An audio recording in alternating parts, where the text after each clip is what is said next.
ஒரு வேளை இப்படி இருக்குமோ? அதாவது எங்கேயும் போக முடியாது, வீட்டிலேயே பூந்துக்கிட்டு ஒரு வீடியோ. சிபிஐ சார், இது சிஎம் சார் மாதிரி சிபிஐ சார், அதிகாரி பேர் தெரியாதுங்க. அதனால சிபிஐ சார் உங்களுக்கு பழி வாங்கணும்னா எவனையாவது வாங்குங்க, என்னையா வாங்குறீங்க?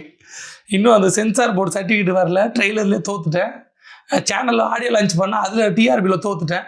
இப்போ கலெக்ஷன் என்ன ஆக போகுது தெரியல, படம் வருமா வராதான்னு தெரியல. என்னையா பழி வாங்குறீங்க? எத்தனை பேர் ஆகுறாங்கல்ல, அதை கட்சியில் அனுப்பிச்சி விட்டல, எஃப்ஐஆர் போட்ட பிறகு நான் எதுவும் கேட்டுக்கல, அவங்களே தான் பார்த்துக்க வேண்டி தானே. உங்களுக்கு பழி வாங்கணும்னா என் கட்சிக்காரனை பழி வாங்குங்க, என்னையா பழி வாங்குறீங்க? ஐ எம் வெயிட்டிங், இல்லை வீட்டில் தூங்குகிறேன், விட்டுருங்க. அப்படி ஒரு வீடியோவாக இருக்குமோ? ஏன்னா வீடியோ போடுறத ஸ்பெஷலிஸ்ட். 41 பேர் இறந்த பிறகும் எந்த ஒரு பிரச்சனையும் இல்லை, வீட்டுக்குள்ளே இருந்து வீடியோ போட்டார். இப்போ கூட்டிருக்காங்க. இங்கே யாருக்குமே அசராத மனுஷன், பயப்படாத மனுஷன் சிபிஐ கூட்ட சொல்லுன்னு போயிடுவாரா? வீடியோ, அதை தாண்டி வீடியோவாக இருந்தாலும், வீடியோ காலாக இருந்தாலும், இந்த விசாரணை அட்டன் பண்ணாலும் பதில் சொல்லணுமே.